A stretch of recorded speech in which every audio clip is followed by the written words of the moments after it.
Drug కేసుల్లో కూడా చూడండి, పెద్దవాళ్ళు ఏంటంటే కొంచెం కౌన్సిలింగ్ చేస్తే అవును, మానేస్తారు. ఈజీగా బయటకు వస్తారు. Yes. యూత్ అట్లా అంత తొందరగా తీగిరారు. వాళ్ళకి ప్రొలాంగ్డ్ కౌన్సిలింగ్ అవసరం ఉంటుంది. ఇది కూడా అంతే. అడిక్షన్ అయితే యూత్ని మళ్ళీ ట్రాక్లో పెట్టాలంటే మనం ప్రొలాంగ్డ్ సూపర్విజన్ అండ్ కౌన్సిలింగ్ ఉండాలి. ఆ పేరెంట్స్ ఎప్పుడు సూపర్వైజ్ చేస్తుండాలి. అవును, అందుకే యువతని టార్గెట్ చేస్తుంది. యూత్కి ఏంటంటే ఇప్పుడు ఫోన్ ఇవ్వలేని పరిస్థితి, ఫోన్ ఇవ్వకుండా ఉండే పరిస్థితి లేదు. ఫోన్ ఇవ్వలేదంటే కనుక వాళ్ళు తిండి కూడా మానేస్తున్నారు. వాళ్ళని బతిమలాడుకునే పరిస్థితి వచ్చింది. కానీ ఫోన్ పేరెంట్స్ ఫోన్ కాదు, కొత్తగా వాళ్ళ కోసం ఒక ట్యాబ్ ఫోన్ పర్టికులర్ గా ఇవాళ కొనిపెట్టాల్సిన పరిస్థితి ఇప్పుడు. ఇంకోటి అంటే ఇప్పుడు మీ ఫోన్ మీరు బిజీగా ఉంటారు, మాకు మధ్యలో ఆ కొంచెం టైం కూడా డిస్టర్బెన్స్ అని. ప్లస్ ఇంకోటి ఏంటంటే ఇప్పుడు క్లాసులు కూడా చాలా మంది డిజిటల్ క్లాసులు అయిపోయినాయి. అవును, అదొక డిజిటల్ క్లాసులు వినడానికి వాటికి కూడా ఏంటంటే ఈ ట్యాబ్స్, చిన్న ట్యాబ్స్, ఫోన్స్ ఇవ్వాల్సి వస్తుంది. ఏ మెసేజెస్ వచ్చినా కూడా స్కూల్ నుంచి కూడా మెసేజెస్ వాట్సాప్ నుంచి పంపిస్తున్నారు, ఇన్ఫర్మేషన్ మొత్తం అంతా. ఇప్పుడు స్టూడెంట్స్ ని మనం కంప్లీట్ రిస్ట్రిక్షన్ చేసే పరిస్థితి కూడా లేదు. కాకపోతే ఏంటంటే సూపర్విజన్ ఉండాలి. ఎప్పుడు ఫోన్లో ఉంటే కనుక ఏమి మెసేజెస్ చూస్తున్నాడు, ఏం మెసేజెస్ పంపుతున్నాడు, ఏం అప్లికేషన్ వాడుతున్నారు, ఇటువంటి గేమింగ్ యాప్స్ ఏమన్నా వాడుతున్నారా, టైంపాస్ ఎప్పుడు ఫోన్ పట్టుకొని. మామూలుగా అయితే ఎక్కువగా ఫోన్ వినియోగించడం వల్ల ఏంటంటే మనకి కళ్ళు మంటలు వస్తాయి, ఐస్ డ్రై అయిపోతాయి, దానివల్ల కళ్ళు మంట వస్తుంది. అప్పుడప్పుడు రెస్ట్ ఇవ్వకపోతే కనుక కంటిన్యూ చూస్తే మనకు ఆ రేడియేషన్ వల్ల ఐసైట్ కూడా బాగా పెరిగిందని చెప్తున్నాయి సర్వేస్ కూడా. అదే, ఎందుకంటే ఇప్పుడు చిన్నప్పటి నుంచే ఫోన్లు మొదలుపెట్టి 5 years నుంచి ఎప్పుడు దాంట్లో చూసుకోవటం, ఎప్పుడు మూవీస్, రీల్స్ ఇవన్నీ చూడటం, వీటికి అడిక్ట్ అవుతున్నారు. కాబట్టి చిన్నప్పుడే సైట్ ప్రాబ్లమ్స్ వచ్చేస్తున్నాయి. ఫోను వినియోగం తగ్గించే ప్రయత్నం చేయాలా. పేరెంట్స్ కంట్రోల్ ఉండాలి. వాడేటప్పుడు ఎటువంటి వీళ్ళు వ్యూ చేస్తున్నారు. ఇప్పుడు ఇంకోటి ఏంటంటే పోర్న్, ఇది కూడా చాలా ఎక్కువ ఉంది. గూగుల్లో కొడితే ఫోన్ వెబ్సైట్స్ కూడా ఓపెన్ అవుతాయి. ఈ విషయంలో తల్లిదండ్రులు ఎట్లాంటి జాగ్రత్త తీసుకుంటే బాగుంటుంది అంటారు, అంటే పిల్లల విషయంలో? ఒకవేళ ప్రతిదీ అబ్జర్వ్ చేస్తే పిల్లలు అఫెండ్ అయితే కనుక వాళ్ళు పక్కన పెట్టినప్పుడు మనం గూగుల్ హిస్టరీ చెక్ చేయాలి. గూగుల్ హిస్టరీ చెక్ చేస్తే వాళ్ళ వెబ్సైట్స్ మొత్తం ఏమేమి బ్రౌజ్ చేస్తున్నారు తెలుస్తుంది. పిల్లలు కూడా చాలా మంది హుషారు ఉన్నారు. అది కూడా డిలీట్ చేయడం, పడుకునేటప్పుడు మొత్తం హిస్టరీ అంతా డిలీట్ చేసి పడుకుంటారు.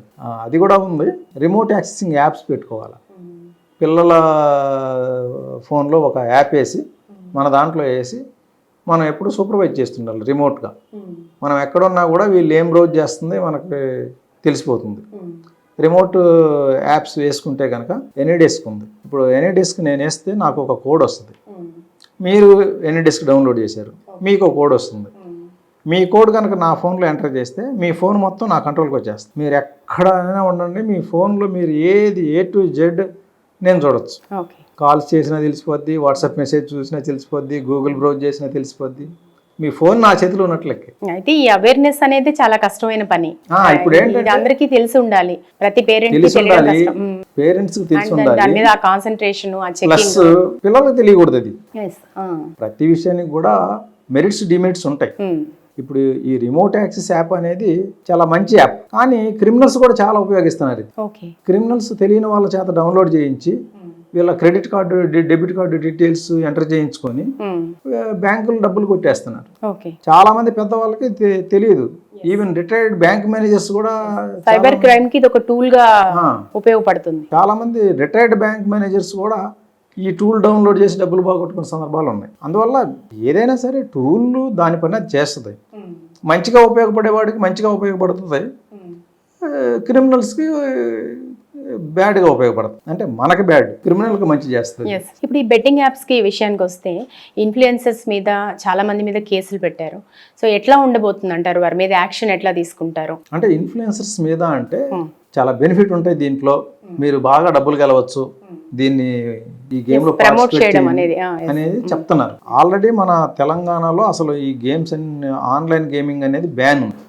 బ్యాన్ ఉన్న స్టేట్ లో ఇలా చెప్పడం అనేది ఏంటంటే it is nothing but abetment. అబెట్మెంట్కి మనకి 109 IPC కింద లేదా 49 BNS యాక్ట్ ప్రకారం ఈ ఆడే ఆర్గనైజర్స్కి ఎంత పనిష్మెంట్ ఉంటుందో అబెట్మెంట్ కూడా సేమ్ పనిష్మెంట్. ఇప్పుడు ఆర్గనైజర్స్ అంటే ఇన్ఫ్లుయెన్సర్స్ ఏం చెప్తున్నారంటే మాకు తెలియక చేస్తామని కొంతమంది, అంటే విచారణలో అంటే వాళ్ళు చెప్పే వర్షన్స్ అన్ని చాలా డిఫరెంట్ గా ఉన్నాయి. అవన్నీ వర్కౌట్ అవుతాయి అంటారు. కానీ ignorance of law is not accepted. ఇప్పుడు మర్డర్ చేసి నాకు తెలియదండి కత్తితో పుట్టేసి చనిపోతాడు అంటే అది యాక్సెప్ట్ చేయరు కదా. ఇది కూడా అంతే. గేమింగ్ ని ప్రమోట్ చేసి తెలంగాణలో గేమింగ్ బ్యాన్ అయిందని మాకు తెలియదండి అంటే అది కరెక్ట్ కాదు కదా. అది ఎవరో చిన్న చిన్న వాళ్ళు చెప్పారంటే అనుకోవచ్చు. ప్రకాష్ రాజు లాంటి యాక్టర్స్, సీనియర్ యాక్టర్ కూడా వాళ్ళు మాట్లాడేటప్పుడు లీగల్ ఆస్పెక్ట్స్ తెలుసుకోకుండా ఎట్లా మాట్లాడతారు చెప్పండి. నాకు తెలియలేదు, తెలిసిన తర్వాత నేను నాట్ ఓకే అని చెప్పాను అని ఇలాంటి స్టేట్మెంట్స్ అన్ని కూడా ఎట్లా తీసుకోవాలంటారు? అంటే ఈ సెలబ్రిటీస్ కి సంబంధించి కూడా ఎట్లా ఉండే అవకాశం ఉంది, యాక్షన్ ఎట్లా ఉండే అవకాశం ఉంది? వాళ్ళకి తెలియకుండా చేసినా కూడా అది తెలంగాణ 2017 తర్వాత ఎవరైతే ఇటువంటి యాడ్స్ ఇస్తారో వాళ్ళకి అది అట్రాక్ట్ అవుతుంది, ఛార్జెస్ ఫేస్ చేయాల్సింది. ఇప్పుడు సెలబ్రిటీస్ కి సంబంధించి చాలా మంది మీద వాళ్ళ మీద కూడా కేసులు నమోదు చేస్తాము అంటే ఇందులో ఎవరిని వదిలేది లేదు. ఒక రకంగా ఒక ఉక్కుపాదం మోపినట్టుగా కనబడుతుంది సిచ్యువేషన్ అయితే. సో సెలబ్రిటీస్ విషయానికి వచ్చేసరికి మనం చూస్తుంటాం 4 రోజులు అందరూ మాట్లాడతారు, తర్వాత కేసు ఏమైందో తెలియదు. సో ఎట్లా ఉండే అవకాశం ఉందంటారు మీరు? ఇప్పుడు లా ప్రకారంగా సెలబ్రిటీ అయినా కామన్ మ్యాన్ అయినా సేమే కదండి.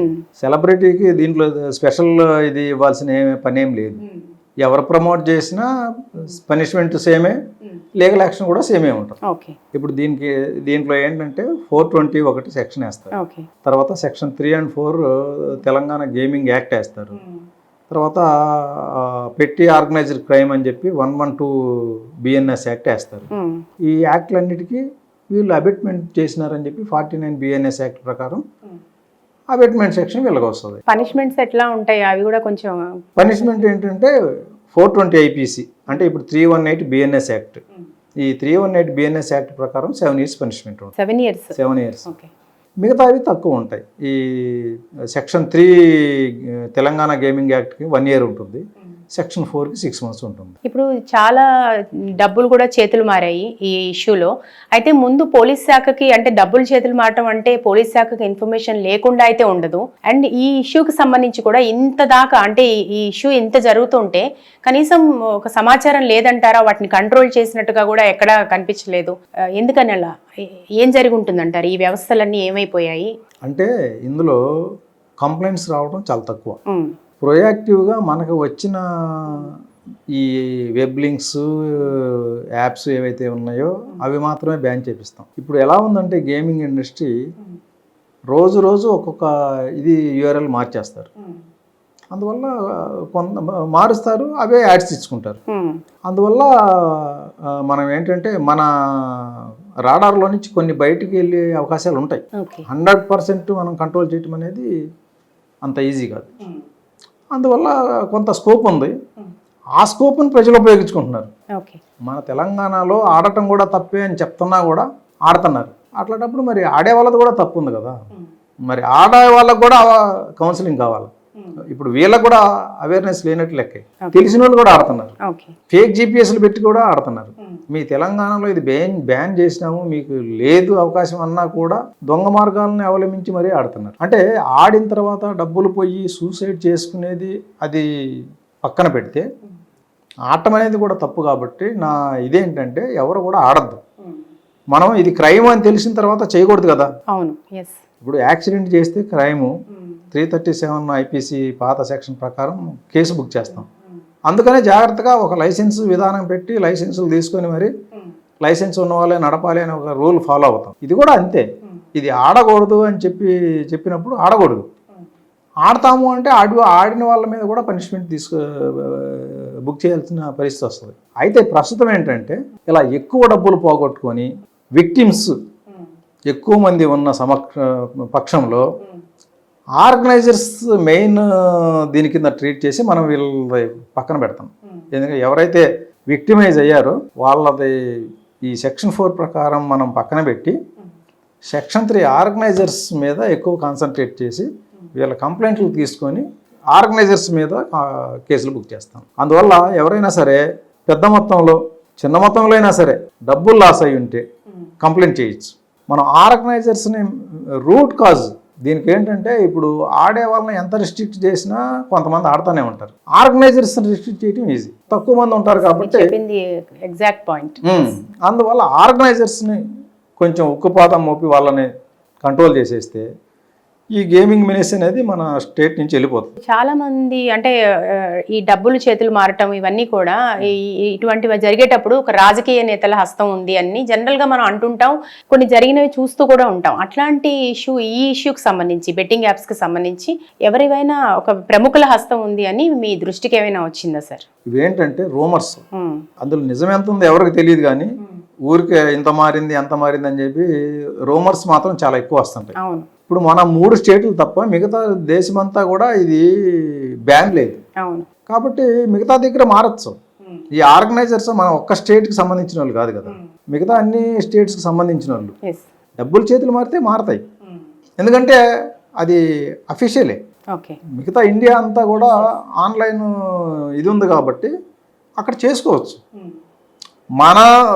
మన స్టేట్ నుంచి ఎంత డబ్బులు లాస్ అయినాయి, దాని నుంచి ఎంత బెనిఫిట్ పొందారు ఆర్గనైజర్స్, దాని మీదే మన పోలీస్ కాన్సన్ట్రేట్ చేస్తారు. ఈ ఒక్క ఇష్యూ మీదే ఫోకస్ చేయాలి అంతే. ఎందుకంటే మన దగ్గర కొంచెం తక్కువే, అమౌంట్స్ కూడా అంత పెద్దగా పోయి ఉండవు. పోయిన వాళ్ళు ఇదే ఇప్పుడు ఏంటంటే ప్రస్తుతం డబ్బు లాస్ అయినాము అనుకున్న వాళ్ళు వచ్చి కంప్లైంట్ చేయొచ్చు, ఫ్రీగా కంప్లైంట్ చేయాలి భయపడకుండా. అయ్యో మమ్మల్ని మేము ఆడుతున్నాం కాబట్టి మమ్మల్ని కూడా కేసులో బుక్ చేసేసి ఇరికిచ్చేసేస్తానేమో భయపడకుండా వాళ్ళు వచ్చి కంప్లైంట్ చేస్తే ముందు ఆర్గనైజర్స్ మీద మేము యాక్షన్ తీసుకుంటాం. అలా ముందు ఫస్ట్ ఈ గేమింగ్ అనేది లేకుండా కంట్రోల్ చేయాలి తెలంగాణలో అనేది ఫస్ట్ ప్రైమ్ మోటో మాది. ఓకే. ఇప్పుడు మీరు చెప్తుంటే ఒక క్వశ్చన్ రైజ్ అవుతుంది. ఇప్పుడు ఫిర్యాదు చేసిన వారి పైన ఇప్పుడు దీని వెనకాల ఒక పెద్ద మాఫియా ఉండే అవకాశం ఉంది కాబట్టి ఫిర్యాదు చేసిన వారికి ఏదైనా ఇబ్బంది ఉండే అవకాశం ఉందంటారా? వారు కూడా భయపడే అవకాశం లేకపోతే? అవన్నీ ఉట్టి మాటలే. మాఫియా ఉంది, ఇంకోటి ఉంది, అదంతా అసలు కంప్లైంటే చేయకుండా మాఫియా ఉంది అది ఉంది ఇదని భయపడితే ఎట్లా? కంప్లైంట్ చేయాలా. మాఫియా ఉంటే పోలీసులు చూసుకుంటారు. అది మాఫియా నిన్ను వచ్చి ఏమైనా కిడ్నాప్ చేస్తారా? అటువంటి ఇన్సిడెంట్స్ ఇంతవరకు జరగలేదు కదా. అన్ని మనమే ఊహించుకొని భయపడే కంటే వచ్చి కంప్లైంట్ జనరల్ గా ఉండే ఒక ఫియర్ అంతే. అటువంటి ఫియర్లు అన్ని ఉట్టిదే, రూమర్స్ అవి. మాఫియా ఉంటే దాన్ని అనగదొక్కడానికి కదా ఇప్పుడు మనం ట్రై చేస్తుంది. అటువంటి నిజంగా కనుక మాఫియా ఉంటే ఖచ్చితంగా తొక్కేస్తుంది దాన్ని, అందులో డౌట్ ఏం లేదు. తెలంగాణ పోలీసు ఈ విషయంలో చాలా స్ట్రాంగ్. 1% కూడా ఛాన్స్ లేదు. ఎటువంటి మాఫియా ఉన్నా కూడా క్రష్ చేసేస్తారు. ఎందుకంటే సీఎం గారే చెప్తున్నారు ఎట్టి పరిస్థితిలో ఈ బెట్టింగ్ యాప్స్ ఆన్లైన్ గేమింగ్ ఎలో చేయమని. ఇంకా మరి స్టేట్ హెడ్ సీఎం గారు స్వయంగా చెప్పిన తర్వాత ఇంకా ఏం మాఫియా ఉంటుంది చెప్పండి.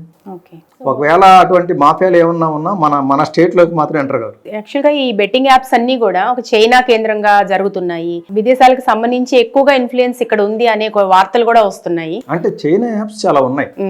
చైనా ఏంటంటే ఇల్లీగల్, రిజిస్ట్రేషన్ ఏం ఉండవు, ఏం రూల్స్ ఫాలో కారు. అవి ఎక్కడా కూడా మన గూగుల్ ప్లే స్టోర్లో ఇటువంటి వాటి దగ్గర ఉండవు. వాడు ఓన్లీ యాడ్స్ ద్వారా పాపప్స్ వస్తాయి. ఆ పాపప్స్ నచ్చితే వెబ్ లింక్స్ ఓపెన్ అవుతాయి. వెబ్ లింక్లో రిజిస్ట్రేషన్ చేసుకోమంటాడు, తర్వాత డబ్బులు కాజేస్తారు. చైనా వాళ్ళు డబ్బులు దోచుకోవడానికి కారణం ఏంటంటే మన వాళ్ళు రిజిస్ట్రేషన్ చేసుకున్న తర్వాత రీఛార్జ్ చేయాలి అంటే ఇండియా నుంచి బయటికి డబ్బులు పోవడానికి లేదు. ఇండియా ఉన్న అకౌంట్లోకే చేయాలి. బయట అమెరికా అకౌంట్కి చేస్తే మన డబ్బులు పోవు అక్కడికి. కాబట్టి చైనా వాళ్ళు ఏం చేస్తున్నారంటే ఇక్కడ ఉన్న కొంతమంది చేత అకౌంట్స్ ఓపెన్ చేయించి ఆ అకౌంట్స్ని వాళ్ళు వాడుకుంటున్నారు. ఇలా కొంచెం ఏదో అకౌంట్కి ఒక 20,000 30,000 ఇచ్చేసేసి వాళ్ళు వాడుకుంటారు. ఆ అకౌంట్ వాడుకొని దాన్ని తర్వాత వివిధ రూపాల్లో చైనా తీసుకుపోతారు. క్రిప్టో కరెన్సీ ద్వారా, హవాలా ద్వారా అట్లా బయటకు తీసుకుపోతారు ఆ డబ్బులు. కాబట్టి ఇట్లా అకౌంట్స్ ఇవ్వటము తెలియని వాళ్ళకి అనేది కూడా ఒక తప్పు. మనకేంటంటే ఫస్ట్ క్రిప్టోగా మారి బయటికి వెళ్ళిపోతే మనం పట్టుకోలేము. కాబట్టి మనకు దొరికేది ఎవరు? ఇప్పుడు నేను ఒక విక్టిమ్ని, నా 1 లక్ష రూపాయలు పోయినాయి. ఎక్కడికి పోయినాయి చూస్తే ఒక అకౌంట్ వచ్చింది. ఆ అకౌంట్ ఎవరి పేరు మీద ఉంది అనేది చూస్తే ఒక అతను ట్రేస్ అవుతాడు. వాడిని పట్టకొస్తే వాడు ఏం చెప్తాడంటే, నాకు టెలిగ్రామ్లో ఎవరో పరిచయం అయినారు, లేకపోతే ఫేస్బుక్లో పరిచయం అయినారు, వాట్సాప్లో మెసేజ్లు పంపించినారు. ఇట్లా ఆ వాట్సాప్కి నేను అట్రాక్ట్ అయ్యి నేను వాళ్ళతో చాట్ చేస్తే ఒక బ్యాంక్ అకౌంట్ ప్రొవైడ్ చేస్తే నీకు 30,000 ఇస్తామన్నారు. అందువల్ల నేను నా అకౌంట్ ఇచ్చేసిన. లేదంటే కరెంట్ అకౌంట్ వాళ్ళు చెప్పినట్లుగా వాళ్ళ గైడ్లైన్స్ ఫాలో అయ్యి నేను కరెంట్ అకౌంట్ ఓపెన్ చేస్తే నాకు 1,00,000 రూపాయలు ఇచ్చినారు. కాబట్టి నేను ఓపెన్ చేసి దాని internet banking password, user ID వాళ్ళకి ఇచ్చేసినాను. వాళ్ళు వాడుకున్నారు, కానీ దాంట్లో ఎంత డబ్బులు పడింది, ఏమైంది దాని గురించి నాకు కరెక్ట్గా తెలియదని చెప్పండి. అకౌంట్ ఈయన పేరు మీద ఉంటుంది, ట్రాన్సాక్షన్స్ అన్నీ ఈయన అకౌంట్లో అవుతాయి, కానీ నాకు తెలియదు అంటే కుదరదు. ఎందుకంటే మనకి ప్రైమ్ ఎవిడెన్స్ అంతా ఈయన అకౌంట్ మీదనే, ఈయన అకౌంట్లో పడినట్లు వస్తుంది. కాబట్టి ఈ మధ్య ఫోన్ నెంబర్స్ కూడా అట్లాగే అయిపోయాయి. Yes. ఆయన అకౌంట్ మ్యూల్ అకౌంట్ అంటాం దీన్ని. అకౌంట్ వేరే వాళ్ళకి ప్రొవైడ్ చేస్తే మ్యూల్ అకౌంట్ అంటాం. అయినా కూడా వీళ్ళ మీదే రెస్పాన్సిబిలిటీ ఉంటుంది. ఎందుకంటే ఈయన డబ్బులు వేరే వాళ్ళు తీసుకెళ్ళిన దానికంటే కూడా ఈయన అకౌంట్లో పడినట్లుగా ప్రైమ్ ఎవిడెన్స్ అంతా మనకు దొరుకుతుంది. కాబట్టి ఈయన ఫిక్స్ అయిపోతాడు. అవును, ముందు ఫిక్స్ అయిపోతాడు. అదంతా ఇన్వెస్టిగేషన్ లో తర్వాత తెలుస్తుంది. వీళ్ళకి ఎవరు వాడుకున్నారు అనేది తెలియాలంటే ఇంటర్నెట్ బ్యాంకింగ్ ఏ కంట్రీ నుంచి అయినా చేయొచ్చు. ఆ ఇంటర్నెట్ బ్యాంకింగ్ అదర్ కంట్రీ వస్తాయి. అదర్ కంట్రీ వస్తే మన ఇన్వెస్టిగేషన్ ఆగిపోతుంది. ఎందుకంటే ఫారిన్ కంట్రీ పోయి మనం ఇన్వెస్టిగేషన్ చేయలేం. మరి అదర్ కంట్రీ వచ్చినప్పుడు ఇక అక్కడ ఆగిపోతే మనకు ఫైనల్గా ఎవరు ఎక్యూజ్డ్ అవుతారు చెప్పండి? మనం బ్యాంక్ అకౌంట్ వరకే పోగలం. ఆ బ్యాంక్ అకౌంట్ అంతా ఇంటర్నెట్ బ్యాంకింగ్ ద్వారా ట్రాన్సాక్షన్స్ అయినాయి. కాబట్టి ఇంటర్నెట్ బ్యాంకింగ్ ద్వారా అయినాయి కాబట్టి మనం ముందుకు పోలేము. ఆ ఫారిన్ కంట్రీ ఐపీస్ వస్తాయి కాబట్టి ఇక్కడ అకౌంట్ హోల్డర్ అనేది దొరుకుతాడు. కాబట్టి ఆయనే దానికి మొత్తానికి దాంట్లో 10 కోట్లు పడినా 20 కోట్లు పడినా ఆయనే రెస్పాన్సిబుల్ చేయాల్సి వస్తుంది. అందువల్ల ఏంటంటే ఎవరైనా సరే ఇట్లా అకౌంట్స్ ప్రొవైడ్ చేసేవాళ్ళు చాలా జాగ్రత్తగా, మొహం తెలియని వాళ్ళకి టెలిగ్రామ్లోనో వాట్సాప్లోనో ఫేస్బుక్లోనో పరిచయం అయిన వాళ్ళకి వాళ్ళ అకౌంట్ ఇచ్చేసేసి ఏదో కొద్ది డబ్బులు కాసిపడి అకౌంట్ ఇస్తే కనుక తర్వాత మేజర్ ఛార్జెస్ ఫేస్ చేయాల్సి వస్తుంది.